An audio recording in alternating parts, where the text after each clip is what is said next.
Saya Zafran Lamsiswan, dan pada kesempatan kali ini saya akan menjelaskan langkah-langkah mengidentifikasi variabel. Nah, pertama-tama copy paste dulu data yang ada pada Excel, lalu masukkan ke dalam Jamovi. Terus jika sudah, klik analyze, terus frequencies dan independent samples. Masukkan gaya belajar ke dalam rows dan tingkat kecemasan akademik ke dalam columns.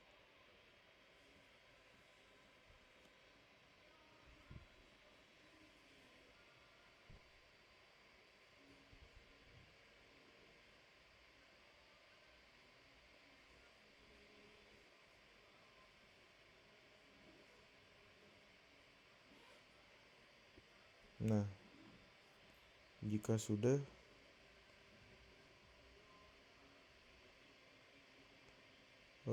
yaitu membaca hasil identifikasi variabel.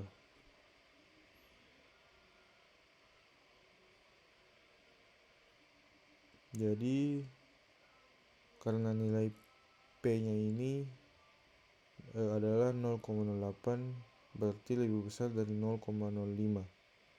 Maka keputusan ujinya adalah gagal menolak H0.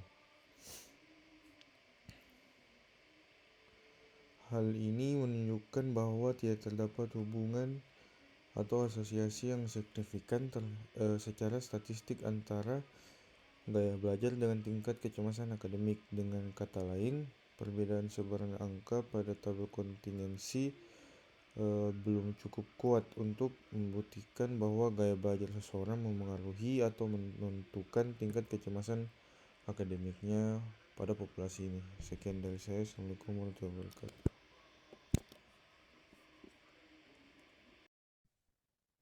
Sebelum masuk ke analisis, kita susun dulu hipotesisnya.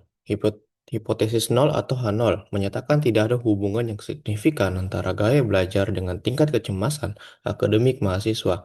Sedangkan hipotesis alternatif atau HA menyatakan sebaliknya, itu ada hubungan yang signifikan antara gaya belajar dengan tingkat kecemasan akademik mahasiswa. Kita akan menggunakan taraf signifikansi 5% atau alpha.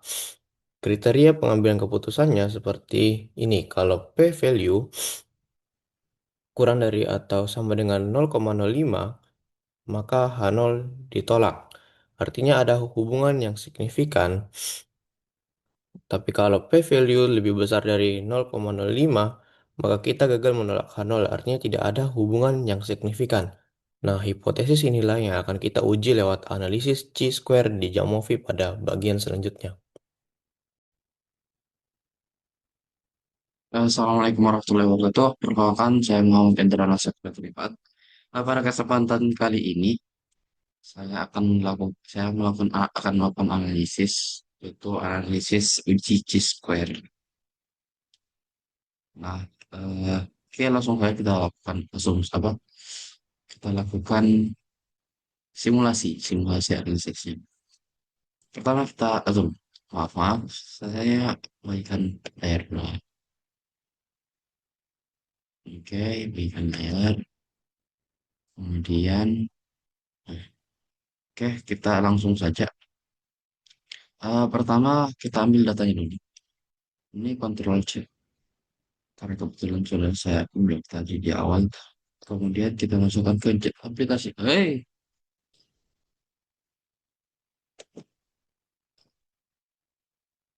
Kita kira sudah dibuat. Oke, Ctrl C. Kemudian kita masukkan ke sini. Kemudian kita setup. Terus kita ganti. Loh. Oh maaf, harusnya ini. Kita ganti namanya. Kalau yang pertama tadi itu gaya belajar. Ya, belajar. Terus yang ini measure type-nya nggak usah diganti ya. terus B-nya itu belajar. Eh, uh, belajar apa namanya? Tingkat kecemasan. Tingkat kecemasan akademik. Akademik. Dan dosa dia juga. Habis blok C, kita lakukan analisis. Caranya masuk ke frequencies, terus independent samples. Nah, setelah itu kita masukkan gaya belajar ke rows. Rows itu yang ini ya. Nanti tertampilkan di sini rows-nya, terus kolomnya di sini. Oke. Eh, wait. Oke, cocok betul. Nah, terus masukkan ke kolom. Sudah. Hmm. Nah, di sini kita bisa lihat. Nah, sebelum itu, kita kan G-square itu kan untuk membandingkan eh, apa namanya maaf. Square itu kan untuk membandingkan antara data ekspektasi, maaf, frekuensi yang sebenarnya, frekuensi nyata, sama frekuensi yang diharapkan. Dan makanya kita memunculkan nih eh, nilai frekuensi harapannya gimana, the expected counts. Kita presentasikan dua ya. Sebenarnya lebih ke ini aja sih sebenarnya. Lebih ke tapi ya ini bolehlah kita lihat presentasinya juga.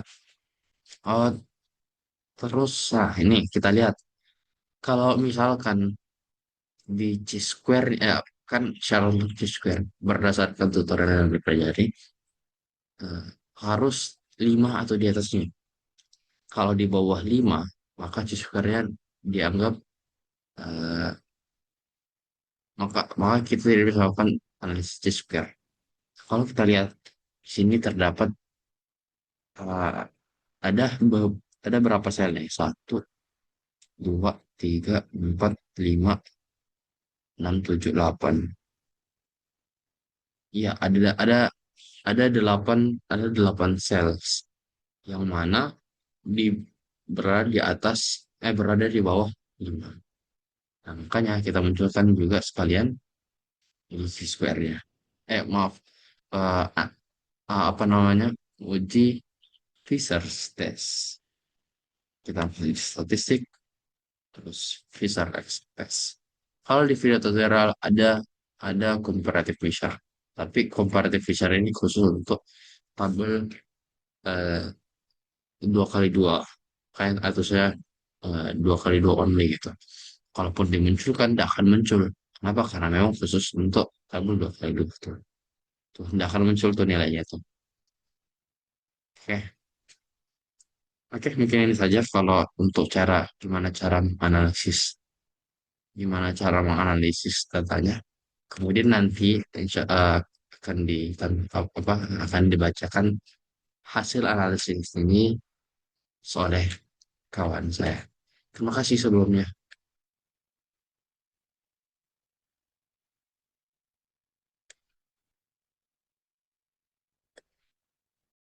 Baik, bismillahirrahmanirrahim. Assalamualaikum warahmatullahi wabarakatuh.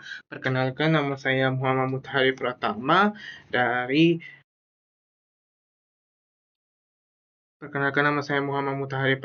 Saya akan menjelaskan yang namanya ataupun membaca hasil analisis dari data dari C-square. Nah, yang pertama-tama itu tentunya dari data tersebut yang bertunjuk tentang columns yang sudah diubah jadi nominal, yaitu adalah tingkat kecemasan akademik. Nah, dari tesnya di sini harus mencintai yang namanya X pangkat 2 dan juga Fisher exit test, dan confidence intervalnya diubah atau intervalnya diubah menjadi 95%, kompornya itu harus Rows, dan hipotesisnya itu grup 1 sama dengan grup 2. Nah, di sini kompetensi tabelnya itu tingkat kecemasan akademik. Nah, gaya belajar dari mahasiswa tersebut yang pertama itu adalah visual, yang dimana ditunjukkan dari observer 641, naminya itu rendah, sedangnya itu 4, tingginya itu 1, dan totalnya itu ada di angka 11. Dan expect-nya itu 3,30, 5,13, 2,57, dan total secara keseluruhan adalah 11. Nah, observernya itu dikategorikan rendah, dan sedangnya itu di kategori observer dan expect-nya itu dikategorikan sebagai sedang, dan tingginya itu dikategorikan sebagai tinggi. Nah, yang dimana secara totalnya itu adalah 20% itu hanya dikategorikan rendah, sedangkan kalau 13,3% itu dikategorikan sebagai sedang, dan 3,3% itu dikategorikan sebagai tinggi. Nah, dari hasil total yang secara keseluruhan ini bisa dikategorikan dengan tinggi. Dikarenakan dari visual cara mereka belajar atau gaya belajar mereka dari tingkat kecemasan akademik mereka itu menyentuh di angka 36,7%. Nah, sedangkan kinestiknya itu, observernya itu ada 1, 7, 2. Jadi totalnya itu ialah 10, yang dimana rendahnya itu 1, sedang, tinggi. Dan secara total keseluruhannya adalah 3,0, 4,67, 2,33, dan 10%. Nah, secara keseluruhan hanyalah 33,3%, yang dimana 3,3% itu rendah, 2,3 itu sedang, dan 6,7% itu hanyalah tinggi. Dan secara total keseluruhan ialah 33,% yang dimana dikategorikan sebagai sedang. Nah, auditorinya itu dari gaya belajar mahasiswa itu ditunjukkan sebagai ini dikatakan sebagai cukup sedang atau dikatakan sebagai rendah, yang dimana dari rendah dari hasilnya itu ialah dari observernya, yang dimana hasil dari observernya itu ialah 6,7 itu rendah, yang dimana kalau digabung secara total secara observer dan expectnya itu 60,7, sedangkan kalau sedangnya itu 4,20, 10%, sedangkan tingginya itu 13,3% juga, yang dimana secara keseluruhan ialah 30,0%,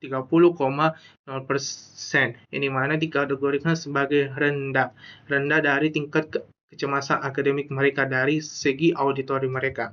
Nah, masuk ke totalnya. Nah, secara total ialah menyentuh di angka 46,7%, yang dimana 46,7% ini dikategorikan sebagai sedang, dan rendahnya itu di angka 30%, dan sedangkan tingginya itu 23%. Nah, secara kesimpulan bahwasanya visual yang dari tingkat kecemasan akademik mereka atau gaya belajar mereka dalam sebuah mahasiswa itu visualnya itu menyentuh di angka 30%. Ini bisa dikategorikan rendah dalam tingkat kecemasan akademik mereka. Nah, sedangkan kalau dari segi visual, kinestik, auditori mereka itu menyentuh di angka 40,7%. Ini bisa dikategorikan sebagai sedang atau juga bisa dikategorikan sebagai tinggi dari tingkat kecemasan akademik mereka terhadap mahasiswa.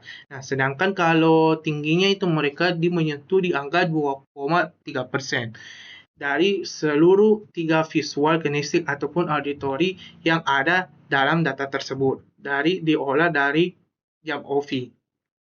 Nah, lanjut lagi dari XT testnya itu. Nah, X-nya itu totalnya adalah 8,21 dan DF-nya value-nya itu mohon maaf 8,21 itu merupakan adalah value-nya dan juga merupakan dari hasil dari value dari penghasilan secara total tingkat kecemasannya dari mahasiswa itu.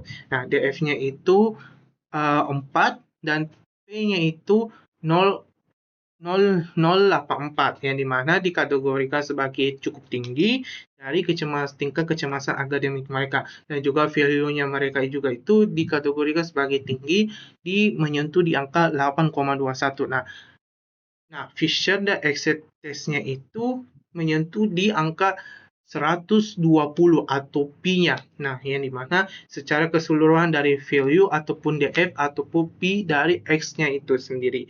Dan secara analisis dari jump off ini bisa dikatakan sebagai cukup rendah.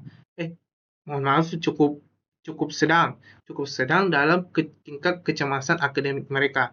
Yang dimana N-nya sendiri itu 30% dari hasil secara total dari tingkat kecemasan akademiknya mahasiswa yang dihitung dari data yang sudah diperoleh di jump off ini sendiri. Nah, itu saja dari penjelasan saya. Mohon maaf bila ada kekurangan ataupun ketidakjelasannya. Saya tutup dengan ucapan Assalamualaikum warahmatullahi wabarakatuh.